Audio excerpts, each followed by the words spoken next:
الحمد للہ الذی اعزنا بالاسلام واکرمنا بالقرآن والصلاة والسلام علی خیر الانام ومن تبعهم بإحسان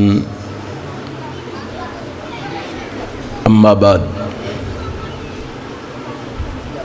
فاعوذ باللہ السمیع العلیم من الشیطان الرجیم فَإِنْ آمَنُوا بِمِثْلِ مَا آمَنْتُمْ بِهِ فَقَدِ اهْتَدَوْا۔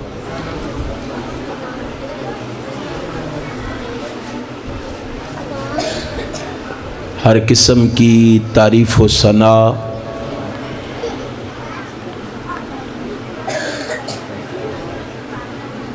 ہر طرح کا شکر تمجید اور بزرگی اس ذات کے لیے ہے جس نے اس کائنات کو بنایا اور سجایا ہے،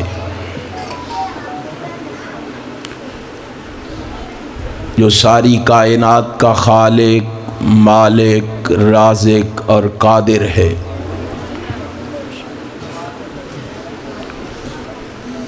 جو ساری کائنات کا داتا، دستگیر، غوث اعظم، غریب نواز، رب نواز، لجپال، رنج بخش اور گنج بخش ہے،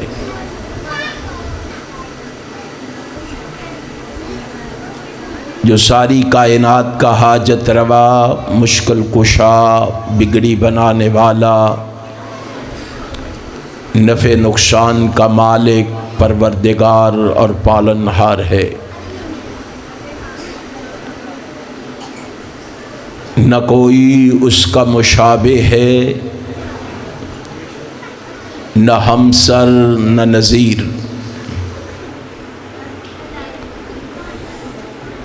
نہ کوئی اس کا مماثل ہے، نہ مقابل نہ بدل۔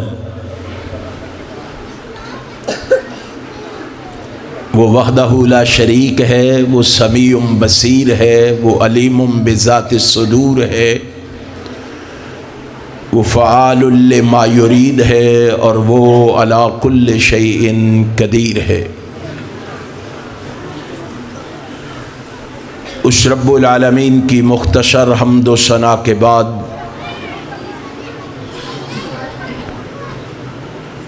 درود و سلام رحمت کائنات کے لیے، جنہیں رب کائنات نے امام المرسلین بنا کر شفیع المذنبین کا اعزاز عطا فرما کر راحت المسکین کا شرف عطا فرما کر رحمت للعالمین کا لقب عطا فرما کر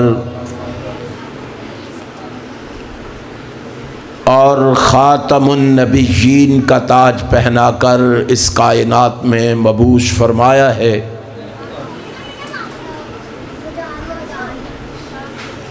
جس کی وجہ سے کائنات سے بے شمار کفریہ، شرکیہ اور جہالت کی رسمیں ناپید ہوئیں۔ اس رسول برحق پر بارش کے قطروں سے، درختوں کے پتوں سے، ریت کے ذروں سے، آسمان کے ستاروں سے، سورج کی کرنوں سے، چاند کی شعاؤں سے بڑھ کر درود و سلام کے بعد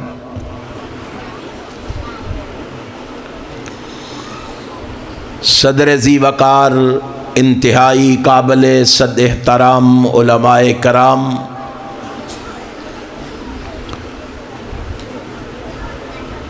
اور سامعین محترم،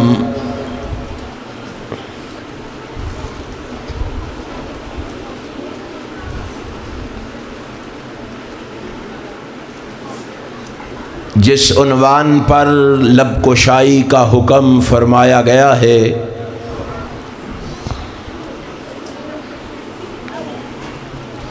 کوشش کروں گا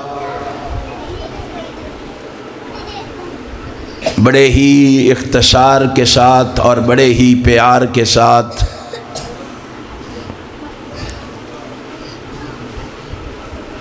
آپ احباب کو اس سے آگاہ و آشنا کروں۔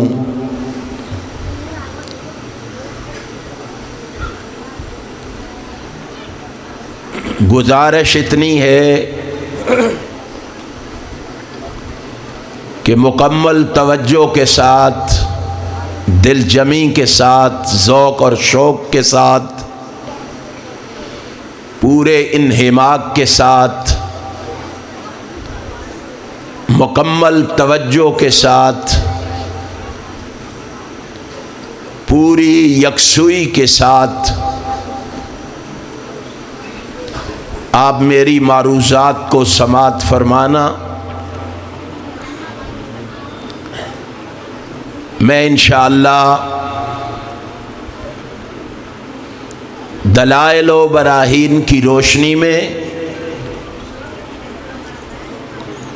آپ احباب کو اپنی معروضات اور گزارشات سے آگاہ و آشنا کرنے کی کوشش کروں گا۔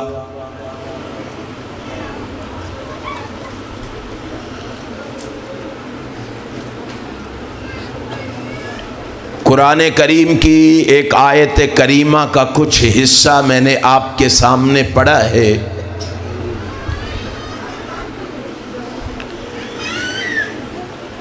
اس میں آسمان کا خالق و مالک فرما رہا ہے،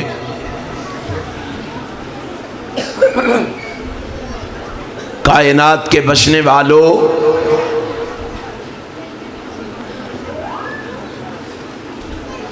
اگر کامیابی چاہتے ہو، کامرانی چاہتے ہو، فوز و فلاح چاہتے ہو، ہدایت یافتہ بننا چاہتے ہو، اللہ کا قرب اور اس کی نزدیکی چاہتے ہو،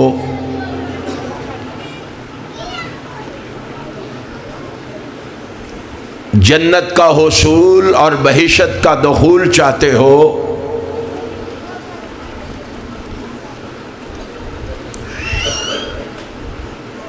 تو اس طرح کے مومن بن جاؤ جس طرح کے مومن جناب محمد الرسول اللہ صلی اللہ علیہ وآلہ وسلم کے صحابہ ہیں۔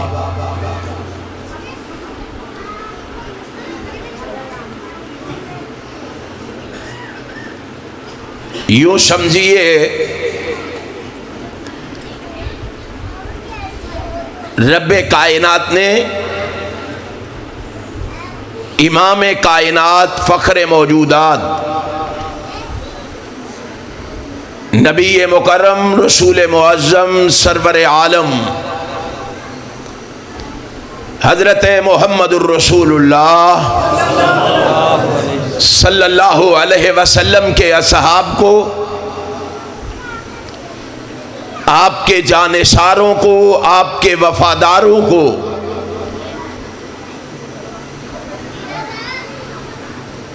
اللہ نے ہمارے لیے معیار مقرر کیا ہے۔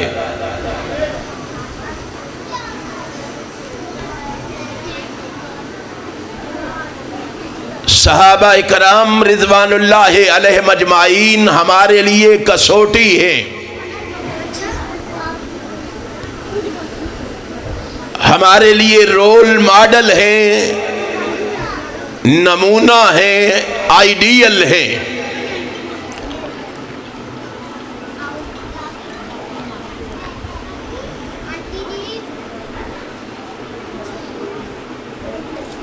میں نے بات کا آغاز صحابہ سے اس لیے کیا ہے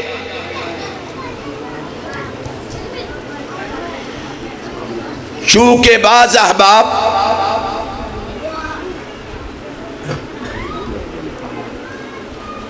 لوگوں کو یہ تاثر دیتے ہیں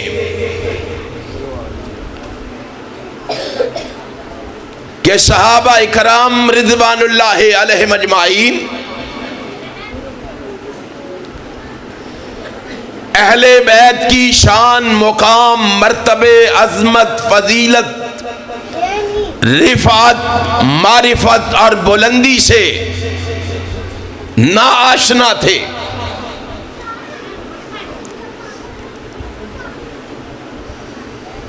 اس لیے میں آج کی مجلس میں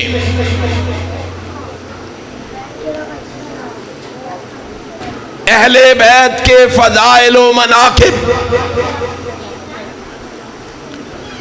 حضرت محمد الرسول اللہ صلی اللہ علیہ وآلہ وسلم کے صحابہ کی زبان سے بیان کروں گا۔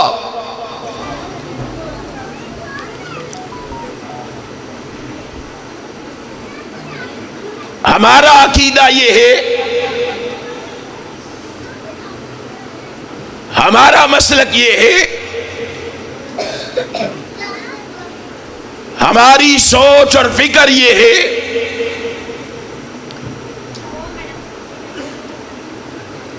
ہم لوگوں کو یہ کہتے ہیں محبتہم عندنا فرض واجب یوجر علیہ۔ لوگوں، اہل بیت سے محبت کرنا یہ ایک ایسا فرض ہے جس پر اللہ محبت کرنے والے کو اجر عطا کرتا ہے۔ جس طرح بندہ نماز پڑھ کے، روزہ رکھ کے، حج و عمرہ کر کے، صدقات و خیرات کر کے اللہ سے اجر و ثواب حاصل کرتا ہے، اللہ سے اجر و ثواب پاتا ہے، اسی طرح اہل بیت سے محبت کرنے والا محبت کر کے اللہ سے اجر و ثواب پاتا ہے۔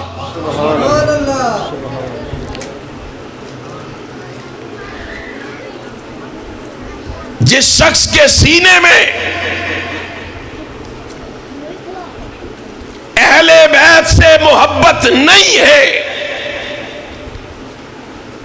جو شخص اہل بیت سے پیار نہیں کرتا، وہ حاجی، نمازی، مولوی اور قاری، خطیب اور ادیب، حسیب اور لبیب ہونے کے باوجود جنت کا مالک و وارث نہیں بن سکتا۔ ہمیں تانے دینے والوں، ہم پہ الزام تراشی کرنے والوں، اتہام بازی کرنے والوں، ہمیں تان و تشنیع کا نشانہ بنانے والوں، آؤ ہمارا عقیدہ لکھ لو، ہماری صدا اور ہمارا آوازہ لکھ لو۔ جو نبی کے اہل بیت سے محبت نہیں کرتا وہ جنتی نہیں جہنمی ہے۔ بے شک۔ ہم نے یہ عقیدہ کہاں سے لیا؟ اپنے آقا و مولا، اپنے رہبر و رہنما، اپنے پیشوا اور مقتدا، ساری کائنات کے سردار جناب محمد الرسول اللہ صلی اللہ علیہ وآلہ وسلم سے لیا ہے۔ بے شک۔ جاؤ امام حاکم کی مستدرک حاکم کو اٹھاؤ، امام ابن حبان کی صحیح ابن حبان کو اٹھاؤ، شیخ ناصر الدین کی سلسلہ صحیحہ کو اٹھاؤ اور اس کو پڑھو۔ حضرت ابو سعید خدری رضی اللہ تعالی عنہ بیان کرتے ہیں کہ رحمت کائنات نے فرمایا تھا، رسول ہاشمی کا ارشاد ہے، آپ نے فرمایا والذی نفسی بیدہ لا یبغضنا اہل البیت احد الا ادخلہ اللہ النار۔ کائنات کے امام نے کہا مجھے اس ذات کی قسم ہے جس کے قبضہ قدرت میں محمد کی جان ہے صلی اللہ علیہ وسلم، فرمایا جس کے سینے میں اہل بیت کا بغض ہے، جو اہل بیت سے بغض رکھتا ہے، اس کو کہہ دو الا ادخلہ اللہ النار۔ وہ یہ نہ سمجھے کہ وہ نمازیں پڑھتا ہے، روزے رکھتا ہے، صدقات و خیرات دیتا ہے، حج و عمرے کرتا ہے، وہ جنت کا مالک و وارث بن جائے گا، الا ادخلہ اللہ النار۔ آقا فرماتے ہیں اللہ اس کو جہنم کا ایندھن بنا دے گا۔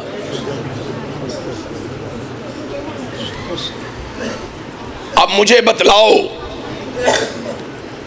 جس کے سینے میں ایمان ہے، جو رحمت کائنات سے محبت کرنے والا ہے، اور رسول اللہ کی اس حدیث کو سننے کے بعد وہ اہل بیت سے بغض رکھ سکتا ہے؟ نہیں۔ عام مسلمان کے بارے میں اگر یہ عقیدہ ہے کہ وہ بغض نہیں رکھ سکتا، تو ان مسلمانوں کے بارے میں کیا سوچ اور فکر ہے؟ آج کا مومن و مسلمان جس کے ایمان کی گواہی اس کے اپنے بھی دینے کے لیے تیار نہیں۔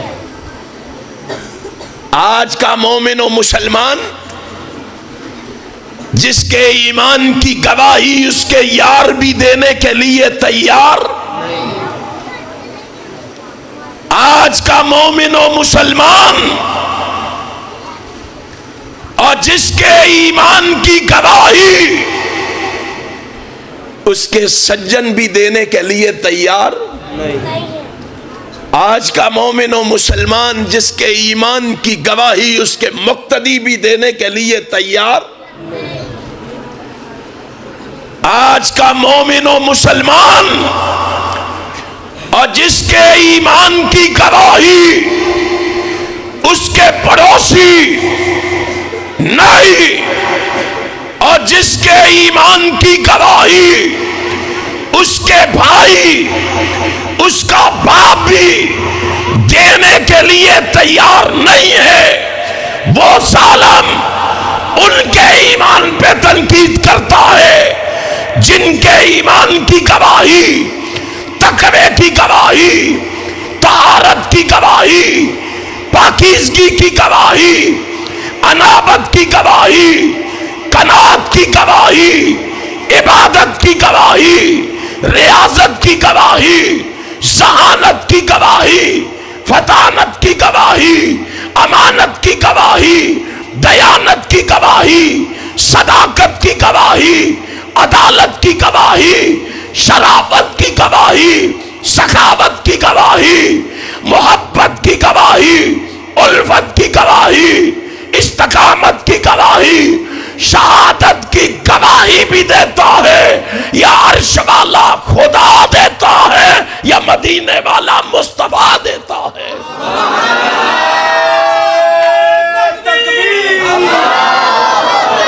عظمت و شان صحابہ، عظمت و شان صحابہ، صداقت مسلک حق حدیث، حضرت علامہ حافظ طارق محمود صاحب یزدانی۔ کوئی خدا کا خوف کرو۔ ان صحابہ رسول پہ تنقید کرتے ہو، خود بڑے تڑلے سے کہتے ہیں، بڑی جرأت سے کہتے ہیں او جی حدیث سن کے کوئی مومن اس کی مخالفت کر سکتا نہیں۔ آج کے مسلمان کے بارے میں کہتے ہو کوئی مخالفت نہیں کر سکتا، اور ان مومن و مسلمانوں کے بارے میں کہتے ہو کہ یہ اہل بیت کے دشمن تھے، جن کے بارے میں آسمان کا خالق و مالک کہہ رہا ہے انما کان قول المؤمنین اذا دعوا الی اللہ ورسولہ لیحکم بینہم ان یقولوا سمعنا واطعنا۔ ادھر ان کے کانوں سے رحمت کائنات کا فرمان ٹکراتا، اور ادھر وہ فوراً اس پر عمل کرتے۔ یہ فرمان صدیق کے کانوں سے ٹکرایا، سیدنا صدیق اکبر کو رحمت کائنات کے فرمان کا علم ہوا۔ کیا کہا تھا صدیق اکبر نے پھر؟ والذی نفسی بیدہ لقرابت رسول اللہ صلی اللہ علیہ وسلم احب الی الناس لمن قرابتی۔ اور لوگوں، میں نے اپنے محبوب کی زبان سے اہل بیت کے مقام اور منصب کو سمجھ لیا ہے۔ سن لو، برادری میری بھی ہے، قوم قبیلہ میرا بھی ہے، رشتہ دار میرے بھی ہے، لیکن میں اعلان کر کے کہتا ہوں میں اپنے رشتہ داروں سے زیادہ محمد کے رشتہ داروں سے محبت کرتا ہوں۔ نعرہ تکبیر، صدیق اکبر، صدیق اکبر، شان اہل بیت۔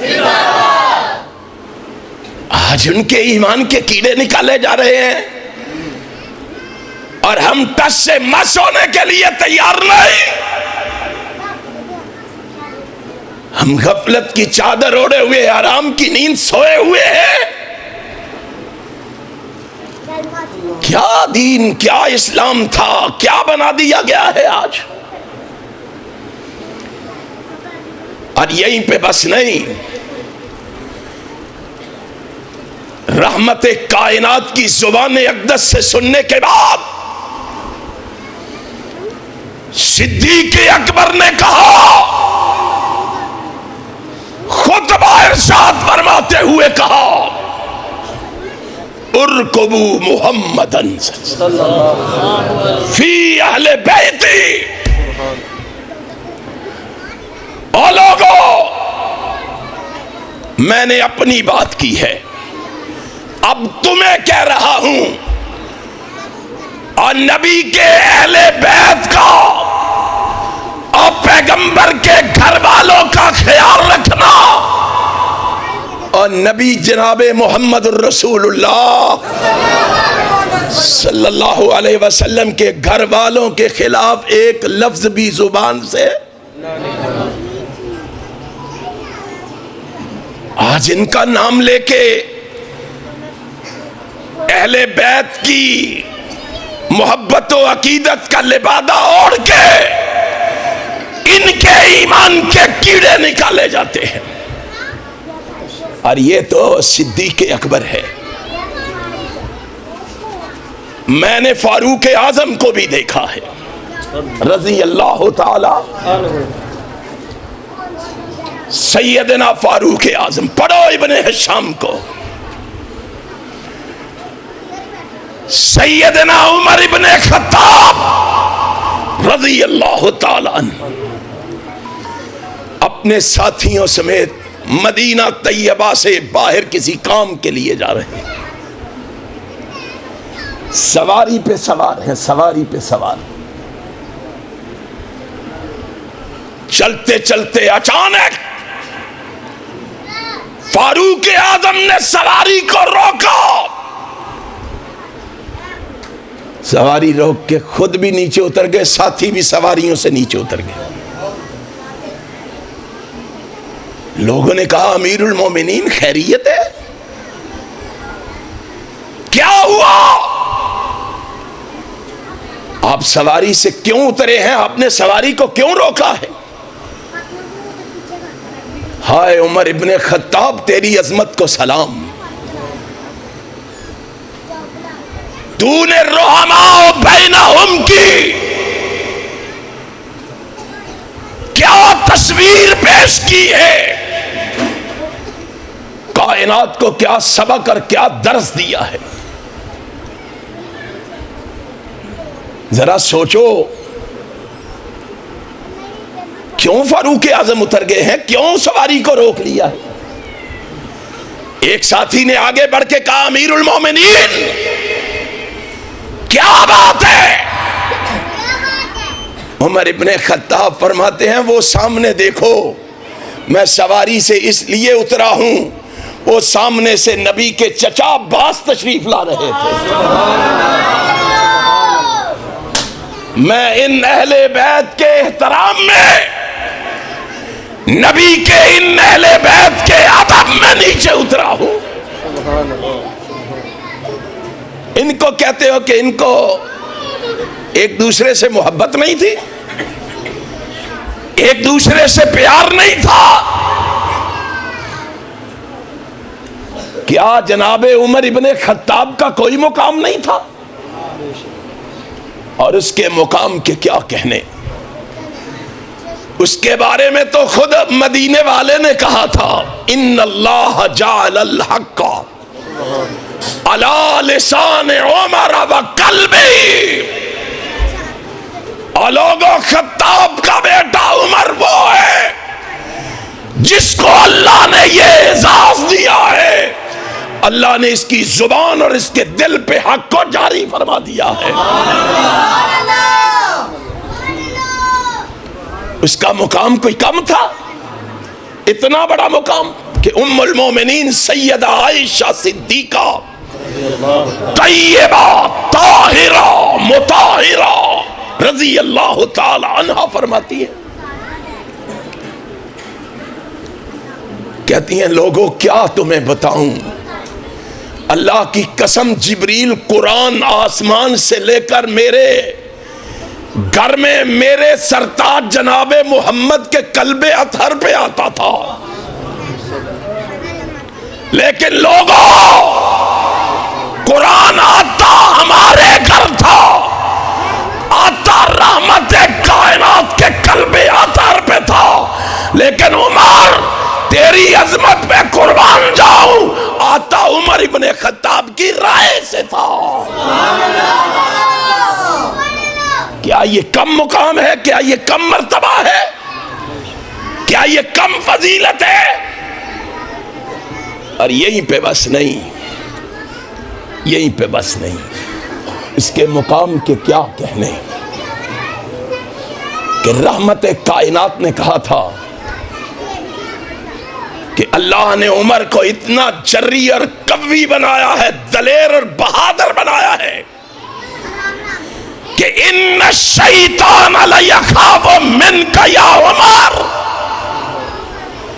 اے عمر تیرے رعب و دبدبے کا عالم یہ ہے, لوگ تو تجھ سے ڈرتے ہی ڈرتے ہیں. آمینہ کا لال کہتا ہے میں نے دیکھا شیطان بھی تجھ سے ڈرتا ہے. جس سے شیطان بھی ڈرتا ہے تو اس کے ایمان کے کیڑے نکالتا ہے، تو اس کو گالیاں دیتا ہے، تو اس پہ تانا، اور اس کی عظمت کے کیا کہنے کہ کائنات کے امام نے جس کے بارے میں فرمایا تھا لو کان بعدی نبی لکان عمر بن الخطاب، اور لوگو اللہ نے مجھے کجاہ رسالت سے مرصع کر کے تاج ختم نبوت میرے سر پہ سجا کے مجھے خاتم النبیین بنا کے اس کائنات میں مبعوث کیا ہے۔ میں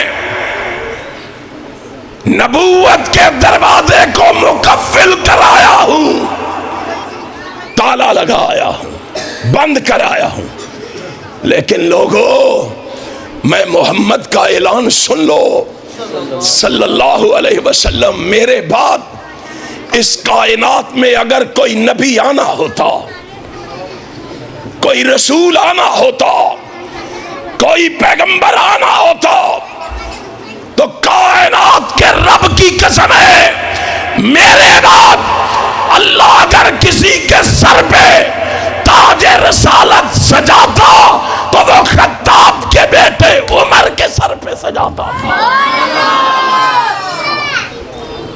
کیا یہ کم شان ہے، کم مرتبہ ہے؟ اتنی شان کا مالک، اتنی عظمت کا مالک انسان سواری پہ سوار ہے، اور سامنے سے نبی کے چچا عباس آ گئے۔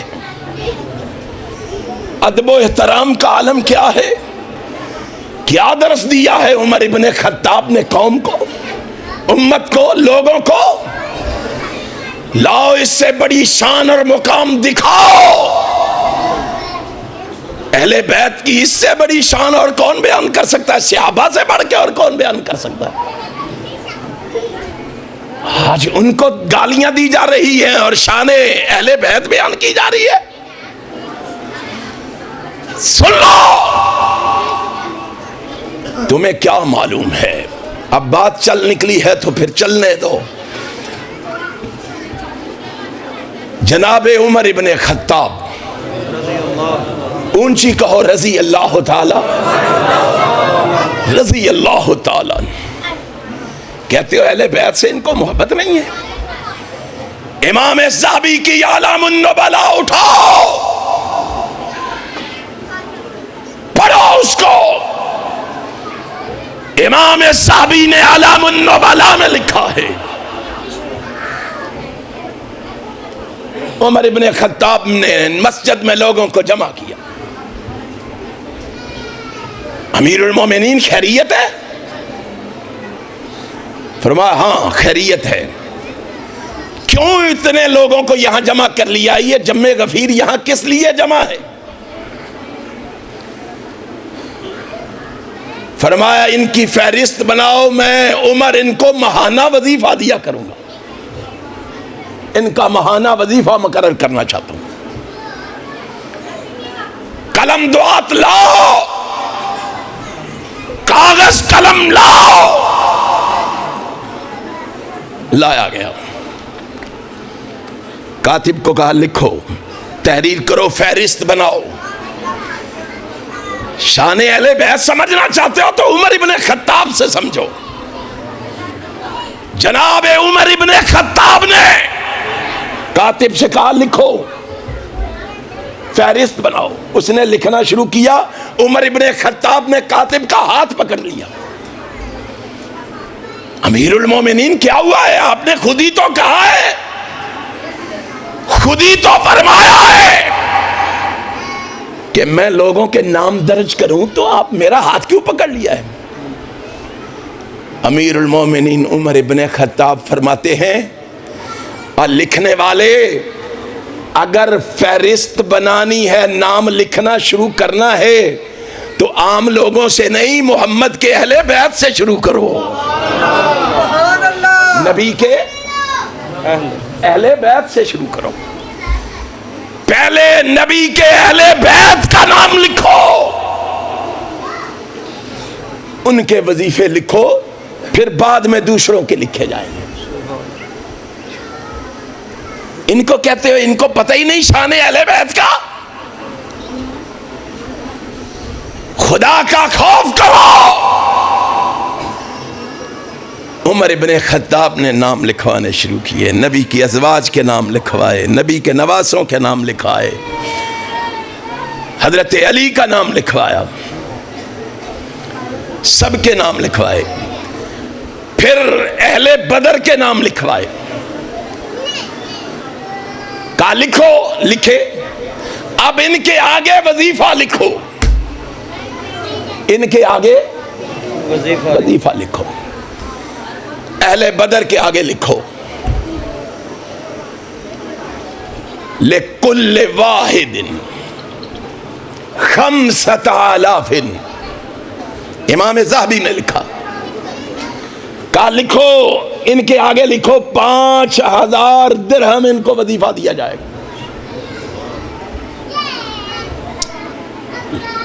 لکھ دیا گیا. حضرت علی کو بھی 5,000. کہا آگے لکھو حسن اور حسین رضی اللہ تعالیٰ عنہما. انہوں نے کہا یہ تو بچے ہیں, ان کو بچوں کی فہرست میں لکھنا ہوگا, کیونکہ آپ نے جیسے اہل بدر کی, اہل بیت کی اور بچوں کی اور بڑوں کی الگ الگ فہرستیں بنوائی ہیں. یہ بچے ہیں, ان کو یہاں کیسے لکھو؟ فرمایا یہاں لکھو حضرت علی کے ساتھ حسن کا نام بھی لکھو, حسین کا نام بھی لکھو رضی اللہ تعالیٰ عنہم اجمعین. دونوں کا نام حضرت علی کے ساتھ لکھا گیا. جی لکھ دیا ہے. اب علی کا وظیفہ زیادہ ہوگا, بچوں کا کم ہوگا؟ فرمایا نہیں, ان عمر, حضرت عمر فرما رہے ہیں الحق الحسن والحسین فریضۃ ابیہما مع اہل بدر. ان دونوں بچوں کے آگے اتنا ہی وظیفہ لکھو جتنا علی کے آگے لکھا ہے. اس نے کہا امیر المومنین یہ بچے ہیں. فرمایا میں ان کو بچے سمجھ کے نہیں دے رہا,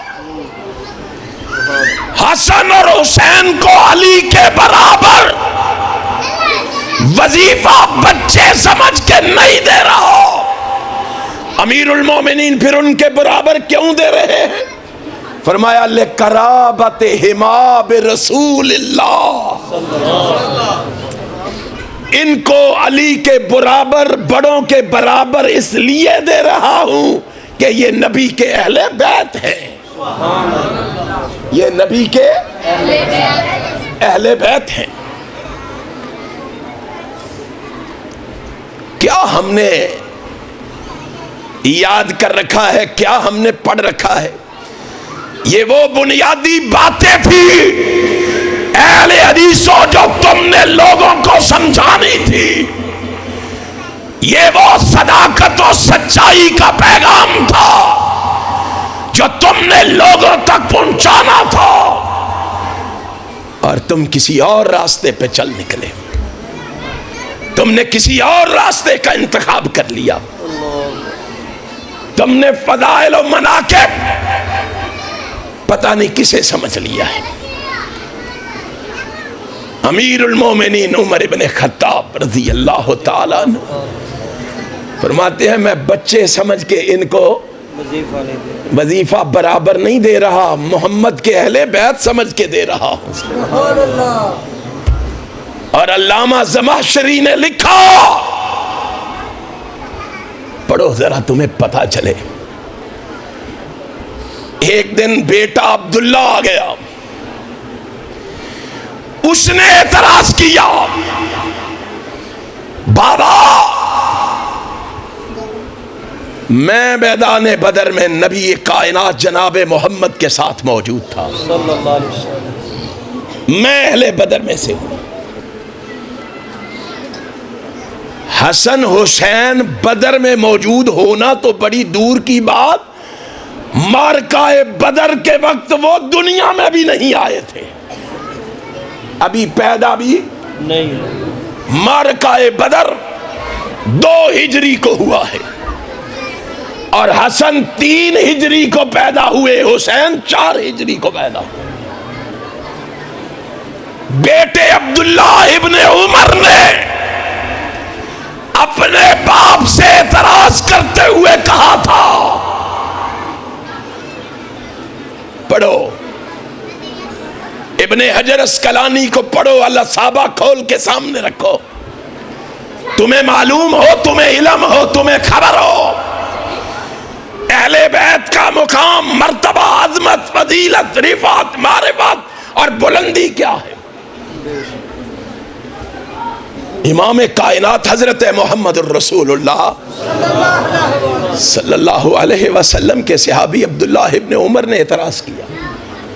اعتراض کر کے کہا، بابا میں اہل بدر میں سے ہوں، میرا بھی اتنا ہی وظیفہ، اور جو بدر معرکہ بدر کے بعد پیدا ہوئے ان کا بھی اتنا ہی. ایسے کیوں ہے؟ ایسے کیوں ہے؟ میرا ان کے برابر، میرا تو زیادہ ہونا چاہیے. ہائے عمر تیری عظمت پہ قربان جاؤں، اس عمر کو گالیاں دیتے اور ہماری غیرت کہاں مر گئی ہے، او ہماری ایمانی حرارت کہاں چلی گئی کہ ہم گالیاں سن کے ٹس سے مس نہیں ہوتے. کیوں چرا نہیں ہے باجی، جو کوئی کر رہا کرنا دو اس کو، شرم نہیں آتی ہے. جناب عبداللہ ابن عمر کو عمر ابن خطاب نے جواب دیا. امام صحابی نے بھی لکھا، ابن حجر اسقلانی نے بھی لکھا. کیا جواب دیا تھا؟ یہ نہیں کہا کہ چل تجھے بھی ان سے زیادہ دے دیتا ہوں، اگر تو اہل بدر میں سے تھا، تو میرا بیٹا ہے، تجھے زیادہ نہیں. پتہ ہے کیا کہا تھا؟ کہا عبداللہ ہوش کر، کن کا مقابلہ کر رہا ہے؟ ہوش کر، کن کا مقابلہ کر رہا ہے؟ جاؤ، اگر تو حسن حسین کے برابر وظیفہ پانا چاہتا ہے، لینا چاہتا ہے، جا حسن حسین جیسا باپ لا کے دکھا دے. ان کے برابر تو وظیفہ پانا چاہتا ہے تو حسن حسین جیسی ماں لا کے دکھا. او ان جیسا وظیفہ پانا چاہتا ہے تو حسن حسین جیسا نانا تو لا کے دکھا پہلے، پھر بات کرنا مجھ سے،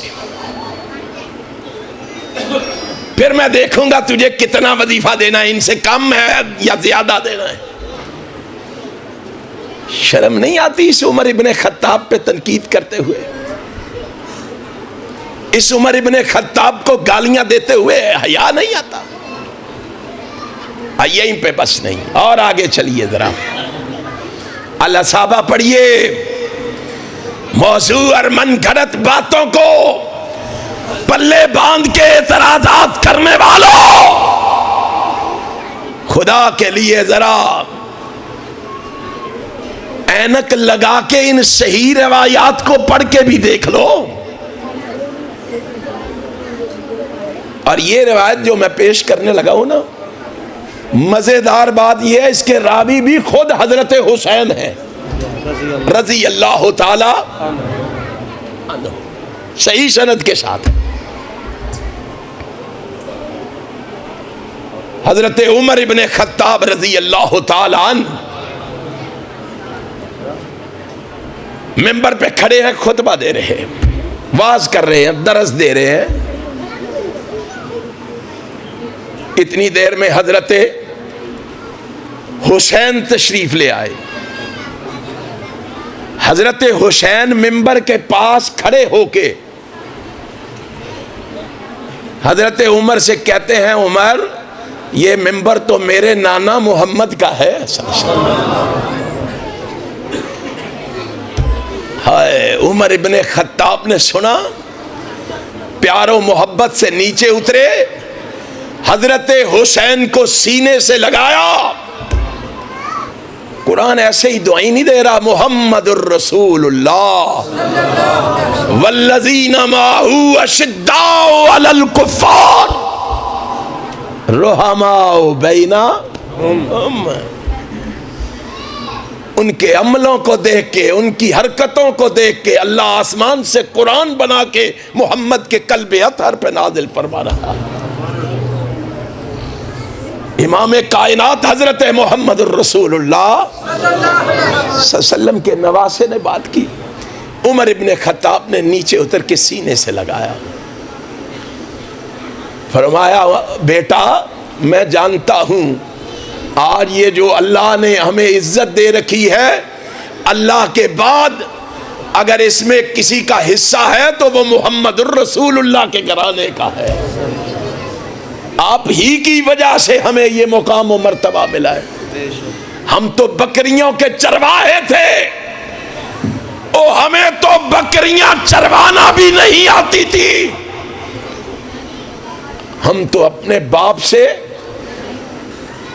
بکریاں چروانے کا ڈھنگ نہ ہونے کی وجہ سے مار کھایا کرتے تھے کہ عمر تجھے تو بکریاں چروانا بھی نہیں آتی. لیکن جس دن سے تیرے نانا کے ہاتھ میں ہاتھ دیا ہے، اللہ نے اتنی عظمتوں سے نوازا ہے کہ اللہ نے زمین کی پستیوں سے اٹھا کے ہمیں آسمان کی بلندیوں پہ پہنچا دیا ہے. ہم وہ ہیں جنہیں بکریاں چروانا نہیں آتی تھی، آج 22 لاکھ مربع میل پہ حکومت کر رہے ہیں. آج 22 لاکھ مربع میل پر عمر کا نام گونج رہا ہے. مجھے یہ مقام و مرتبہ ملا ہے تو اللہ کے بعد جناب محمد کے گھر سے ملا ہے. میں کیسے کہہ سکتا ہوں کہ یہ اس میں تمہارا کوئی عمل دخل نہیں ہے. ساتھ حضرت عمر ابن خطاب فرماتے ہیں، حسین مجھے ملنے کے لیے میرے پاس آیا کرو. حضرت حسین فرماتے ہیں جی میں آیا کروں گا. کچھ عرصہ کے بعد حضرت حسین سے پھر ملاقات ہوئی. حضرت عمر ابن خطاب فرماتے ہیں، حسین میں نے کہا تھا مجھ سے ملنے کے لیے آیا کرو، آئے کیوں نہیں؟ اللہ اکبر، اللہ اکبر. حضرت حسین فرماتے ہیں چچا جان میں آیا تھا. کہا آئے تھے؟ جی آیا تھا. ملا کیوں نہیں؟ امیر المومنین کیسے ملتا؟ میں آپ سے ملاقات کے لیے آیا تو دروازے پہ میں نے دیکھا عبداللہ ابن عمر بھی کھڑے تھے. میں نے سوال کیا، انہوں نے کہا بابا امیر معاویہ رضی اللہ تعالیٰ عنہ کے ساتھ کمرے میں میٹنگ کر رہے ہیں، اس لیے مجھے اندر جانے کی اجازت نہیں ہے، میں اس لیے باہر کھڑا ہوں. حضرت حسین کہتے ہیں میں نے سوچا جہاں بیٹے کو جانے کی اجازت نہیں ہے مجھے کہاں اجازت ملے گی، میں اندر کیسے چلا جاؤں گا. حضرت حسین فرماتے امیر المومنین میں واپس چلا گیا. آپ فرماتے ہیں آپ واپس کیوں آئے؟ آپ نے اندر آنا تھا. امیر المومنین آپ کا بیٹا اندر نہیں آ سکتا، میں کیسے آ سکتا ہوں؟ اب ذرا جواب سنو، جناب عمر ابن خطاب کا جواب سنو. امام ذہبی نقل فرما رہے ہیں. کیا جواب ہے؟ امام صاحب پتہ ہے کیا فرماتے ہیں؟ عمر ابن خطاب پتہ ہے کیا فرماتے ہیں؟ فرمایا فقال انت احق بالاذن من ابن عمر.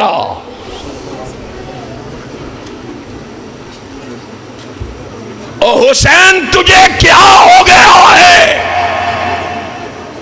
تو اپنے آپ کو کس کے ساتھ تول رہا ہے؟ عبداللہ ابن عمر کے ساتھ اپنا وزن کر رہا ہے؟ عبداللہ ابن عمر کے ساتھ اپنے آپ کو تول رہا ہے؟ میں عمر ابن خطاب کا فیصلہ سن لے.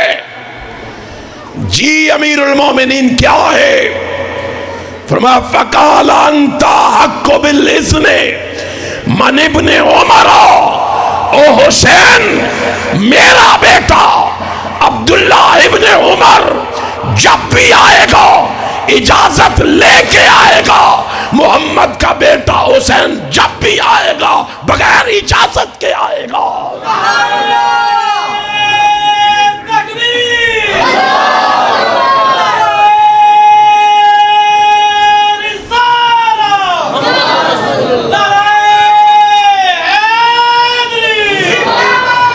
ماشاءاللہ بڑے بڑے پروانے آئے ہیں.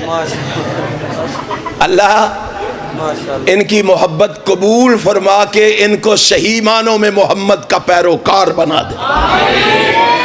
نبی کا پکا اور سچا محب بنا دے. امام کائنات حضرت محمد رسول اللہ صلی اللہ علیہ وسلم کے اہل بیت کا مقام پوچھنا ہے تو کس سے؟ صحابہ سے پوچھو. صحابہ سے جن کو تمہارے لیے معیار بنایا گیا ہے, کسوٹی بنایا گیا ہے. یہ کسوٹی ہے تمہارے لیے, یہ آئیڈیل اور رول ماڈل ہے تمہارے لیے. ان کو دیکھو. ہمارا جرم یہی ہے, ہمارا جرم یہی ہے.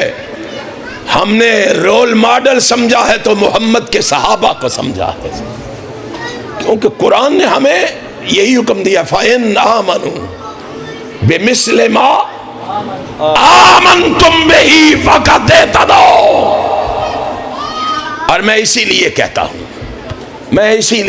ہوں, عقیدے کی بات بھی سن لو, عقیدے کی بات بھی لکھ لو, نظریے کی بات بھی لکھ لو.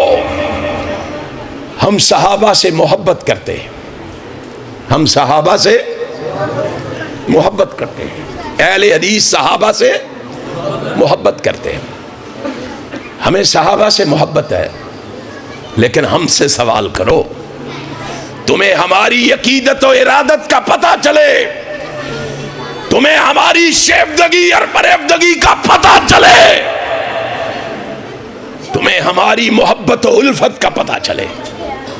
ہم صحابہ سے محبت کرتے ہیں, لیکن سنو, ان کی نمازوں کی وجہ سے نہیں, ان کے روزوں کی وجہ سے نہیں, ان کے صدقات و خیرات کی وجہ سے نہیں, ان کی ذہانت و فطانت کی وجہ سے نہیں, ان کی شرافت و سخاوت کی وجہ سے نہیں, ان کی امانت و دیانت کی وجہ سے نہیں, ان کی استقامت و شہادت کی وجہ سے نہیں.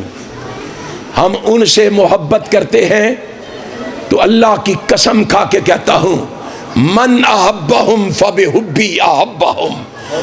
ہم تو صحابہ سے بھی محبت کرتے ہیں تو اپنے آقا و مولا جناب محمد کی محبت کی وجہ سے کرتے ہیں.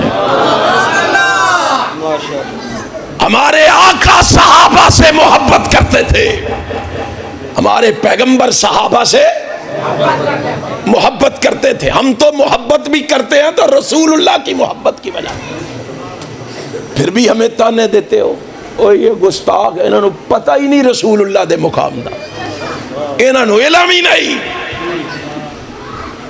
ہمیں علم نہیں ہے. میرے مرشد و مخدوم حضرت علامہ احسان الہی ظہیر شہید کہا کرتے تھے, اور لوگوں کان لگا کے سن لو, یہاں سے اٹھ کے جا کے ہمیں گالیاں دے لینا, ہمیں برا کہہ لینا, ہمارے بارے میں بازاری زبان استعمال کر لینا، لیکن سنو، ہمارے پاس چیزیں دو ہیں۔ کتنی چیزیں ہیں؟ اونچی کہو، کتنی؟ دو۔ پتہ ہے کون کون سی؟ ایک سر ہے اور ایک دل ہے۔ ایک سر ہے اور ایک دل ہے۔ ایک شخص نے مجمع میں کھڑے ہو کے علامہ صاحب کو کہا، علامہ صاحب تیسری چیز بھی ہے۔ فرمانے لگے وہ کیا ہے؟ کہتا جی پیٹ۔ فرمانے لگے اس کی ذمہ داری ہماری نہیں ہے، تو نے قرآن پڑھا ہی نہیں، وَمَا مِن دَابَّةٍ فِي الْأَرْضِ إِلَّا عَلَى اللَّهِ رِزْقُهَا۔ اور جماعتوں کی طرف دیکھنے والوں اور فیکٹریوں اور کارخانوں کی طرف دیکھنے والوں، تمہیں غلطی لگ گئی ہے، تم نے سمجھ لیا ہے کہ تمہارا رزق شاید فیکٹریوں سے آتا ہے، کارخانوں سے آتا ہے، تمہارا رزق جماعتوں سے آتا ہے۔ نہیں، تم نے قرآن پڑھا ہوتا تو قرآن کہہ رہا ہے فِي السَّمَاءِ رِزْقُكُمْ، تمہارا رزق نہ فیکٹریوں سے آتا ہے، نہ کارخانوں سے آتا ہے، نہ جاگیرداروں سے آتا ہے، نہ سرمایہ داروں سے آتا ہے، تمہارا رزق آتا ہے تو آسمانوں سے آتا ہے۔ اب بتاؤ اس کو کوئی روک سکتا ہے؟ آسمانوں سے آنے والے رزق کو کوئی کم کر سکتا ہے؟ کوئی بڑھا سکتا ہے؟ پھر بھی ڈرتے ہو حق کہوں گا تو یہ کم ہو جائے گا، وہ کم ہو جائے گا۔ تمہیں کیا معلوم ہے؟ عقیدے اور نظریے کی بات کو سمجھو۔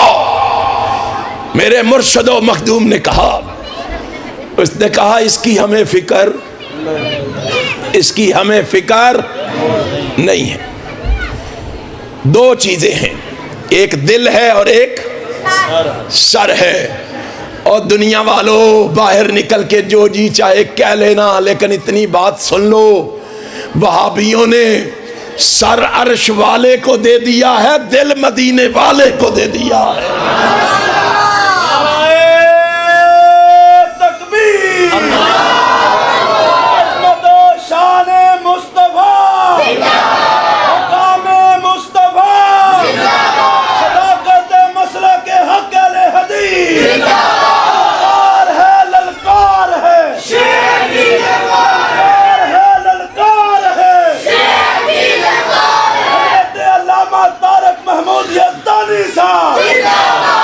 ہم نے دل مدینے والے کو دے دیا ہے، سر عرش والے کو دے دیا ہے۔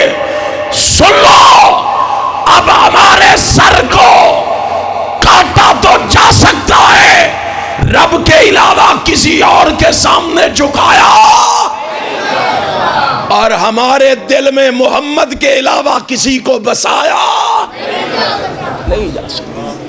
اسی لیے تو سینے پہ ہاتھ مار کے کہتے ہیں، ہم گلی کوچے اور بازار میں کہتے ہیں، اپنوں اور بیگانوں میں کہتے ہیں، ایوانوں اور میدانوں میں کہتے ہیں، اے جنت تجھ میں حور و قصور رہتے ہیں، اے جنت تجھ میں حور و قصور رہتے ہیں۔ میں نے مانا کہ ضرور رہتے ہیں، ہمارے دل کا طواف کر، اس میں صرف حضور رہتے ہیں۔ ہم نے اس دل میں کسی اور کو جگہ نہیں دی ہے۔ امام کائنات حضرت محمد الرسول اللہ صلی اللہ علیہ وسلم کی محبت کی وجہ سے ہم صحابہ سے محبت کرتے ہیں، اور اس محبت نے ہمیں بہت کچھ سکھایا ہے۔ کہاں یاد آئے امام شافعی رحمت اللہ تعالیٰ علیہ، حلیت الاولیاء میں ہے، امام شافعی رحمت اللہ تعالیٰ علیہ بازار میں چلتے، اگر کسی اہل حدیث پہ نگاہ پڑ جاتی تو بڑے خوش ہو جاتے، بڑے مسکرانے ہنسنے لگ جاتے۔ لوگوں نے اعتراض کر کے پوچھا، امام صاحب کیا بات ہے؟ آپ جب بھی کسی اہل حدیث کو دیکھتے ہیں بڑے خوش ہوتے ہیں، کیوں؟ او اہل حدیثو، آؤ اپنے گریبان میں منہ ڈالو، آج ہم کہاں کھڑے ہیں؟ تمہارا ماضی بڑا تابناک ہے، بڑا درخشندہ ہے، بڑا روشن ہے۔ اپنے اکابر کو دیکھو، اپنے اسلاف کو دیکھو، اپنے بزرگوں کو دیکھو، قرآن و حدیث سے ان کی محبت کو دیکھو۔ امام صاحب فرماتے ہیں، پوچھتے ہو میں کسی اہل حدیث کو دیکھ کے اتنا خوش کیوں ہوتا ہوں؟ کہا اللہ کی قسم، جب میں کسی اہل حدیث کو دیکھتا ہوں مجھے محمد کے صحابہ یاد آ جاتے ہیں۔ انہوں نے کہا کیا کہہ رہے ہو؟ فرمایا ہاں، میں کسی اہل حدیث کو دیکھتا ہوں مجھے محمد کے صحابہ یاد آ جاتے ہیں۔ میں نے ان کی ایک خوبی قرآن میں پڑھی ہے، اطعنا سمعنا و اطعنا۔ صحابہ ادھر سنتے تھے اور ادھر اس پر عمل کرتے تھے۔ فرماتے ہیں آج مجھے یہ خوبی نظر آتی ہے تو اہل حدیث میں نظر آتی ہے۔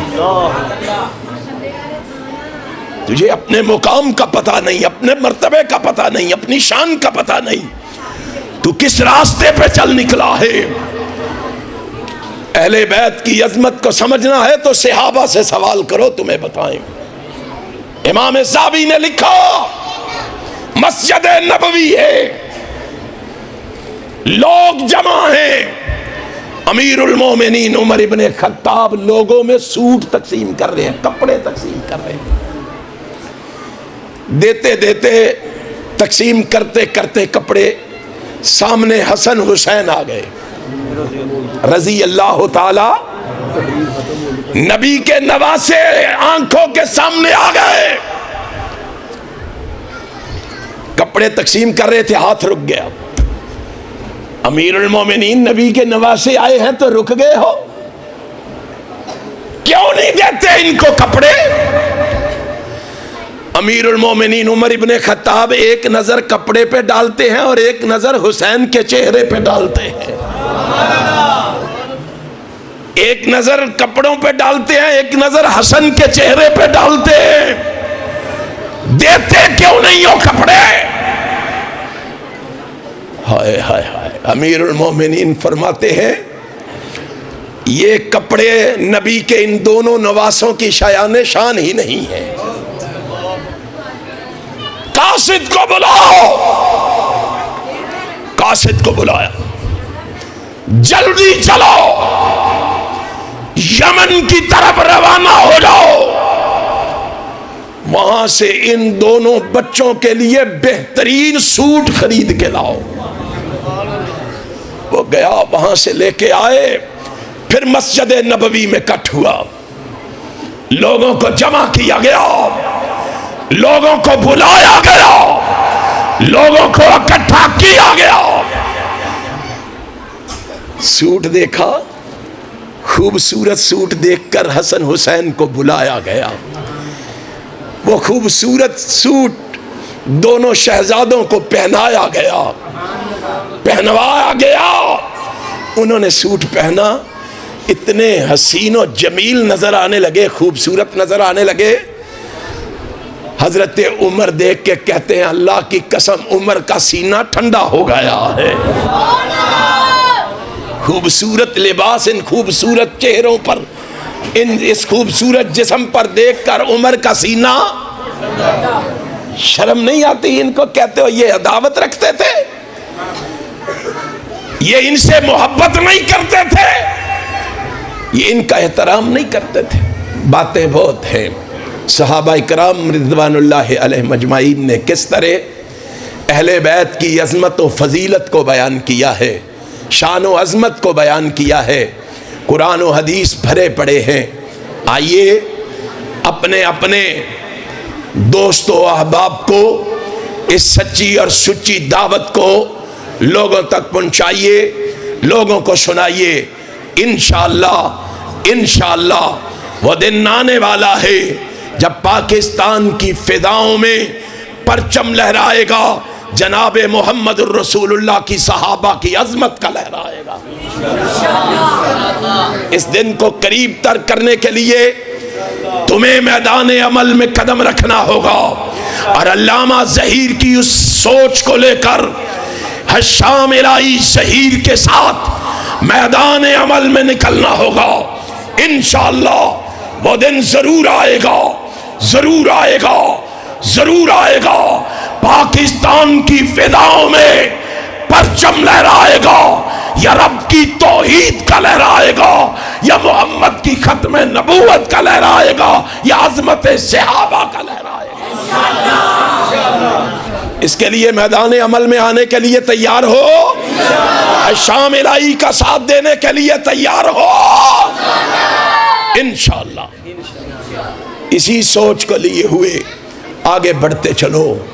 آج ضرورت ہے انہی جذبات کے ساتھ، انہی ولولوں کے ساتھ، انہی عظمتوں کے ساتھ ہم اپنی محبتوں کا اظہار اپنے فلسطین مسلمان بھائیوں کے لیے بھی کریں، اور دنیا کو بتائیں مسلمان اپنے مسلمان بھائی کی اپنے سینے میں کتنی محبت رکھتا ہے. آج ہمیں کیا ہو گیا ہے؟ پیٹو دل کو کہ روؤں جگر کو میں، مقدور ہو تو ساتھ رکھوں نوحہ گھر کو میں. آج پاکستان میں میوزک کا پروگرام کیا جا رہا ہے. کیوں نہیں ہوا؟ فلسطین کے حق میں کیوں پروگرام نہیں ہوا؟ کیوں حکومت نے نہیں کروایا؟ اور ہماری غیرت بھی مر گئی ہے. نواز شریف کا استقبال کیا جا سکتا ہے، نواز شریف کے حق میں آواز اٹھائی جا سکتی ہے، فلسطین کے مسلمانوں کے حق میں کیوں نہیں اٹھائی جا سکتی؟ تمہیں کیا معلوم ہے کہ وہ کیسے مومن و مسلمان ہے؟ میں نے ایک نوجوان کا انٹرویو سنا ہے، وہ کہہ رہا تھا مسلمانوں تم کیا چاہتے ہو؟ مسلمان کوئی وزارت چاہتا ہے، کوئی مشارت چاہتا ہے، کوئی سفارت چاہتا ہے، کوئی مال چاہتا ہے، کوئی دولت چاہتا ہے، کوئی جاگیر چاہتا ہے، کوئی جائیداد چاہتا ہے. اس نے کہا اللہ کی قسم ہم یہ ان میں سے کچھ بھی نہیں چاہتے. میں نے کہا کتنے خوش قسمت ہے. پتہ اس نے کیا کہا؟ اس نے کہا ہم سے پوچھو ہم کیا چاہتے ہیں. اس نے کہا اللہ کی قسم ہم تو صرف اللہ کے راستے میں شہادت کی موت چاہتے ہیں. آج ہماری سوچ کہاں رہ گئی ہے؟ سائل نے سوال کرتے ہوئے کہا کیوں؟ اس نے کہا میں نے اپنے بڑوں کی تاریخ پڑھی یہ ہے، میں نے اپنے بڑوں کو دیکھا وہ دعا مانگ رہے تھے اللہم انی اسألک شہادتا فی سبیلک. میرے بڑے یہی دعا کرتے ہوئے اس دنیا سے رخصت ہو گئے. میں نے صلاح الدین ایوبی کو دیکھا، میں نے طارق ابن زیاد کو دیکھا، میں نے خالد ابن ولید کو دیکھا، میں نے علی المرتضیٰ کو دیکھا، عمر ابن خطاب کو دیکھا. وہ سب یہی دعا مانگ رہے تھے اللہ ہمیں کچھ نہیں چاہیے، تیرے راستے میں شہادت کی موت چاہیے. میں اور آپ کیا چاہتے؟ آؤ میدان عمل میں نکل کے اس بات کو ثابت کرو فلسطینی مسلمان اکیلے نہیں، پاکستان کے مسلمان فلسطینی مسلمانوں کے ساتھ کھڑے. سبیلنا سبیلنا سبیلنا سبیلنا سبیلنا انشاءاللہ. فلسطینیوں سے رشتہ کیا، فلسطینیوں سے رشتہ کیا، کشمیریوں سے رشتہ کیا، پاکستان کا مطلب کیا. انشاءاللہ اس رشتے کو مضبوط سے مضبوط تر بنائیں گے، اور انشاءاللہ پاکستان کی فضاؤں میں عظمت صحابہ کے پرچم لہرائیں گے. لہراؤ گے اور لہراؤ گے انشاءاللہ. عظمت صحابہ پہ بات ہوگی کہاں؟ 23 نومبر کو جامعہ نصر العلوم میں، عالم چوک میں آپ کو آج دعوت دے کے جا رہا ہوں. بھٹی کے اہل حدیثوں 23 نومبر کو بھٹی کے کا کوئی وہابی گھر نہیں بیٹھے گا، عالم چوک کا رخ کرے گا، نصر العلوم پہنچ کر یہ پیغام دے گا علامہ ظہیر کے روحانی فرزند اس ملک میں صحابہ کی عظمت کا غلغلہ مچا کے چھوڑیں گے، صحابہ کے دشمنوں کو یہاں سے بھگا کے چھوڑیں گے۔ تیار ہو؟ 23 نومبر کو آؤ گے، ساتھیوں کو ساتھ لاؤ گے، عظمت صحابہ کا غلغلہ مچاؤ گے۔ اللہ میرا اور آپ کا حامی و ناصر، آخر دعوانا الحمدللہ۔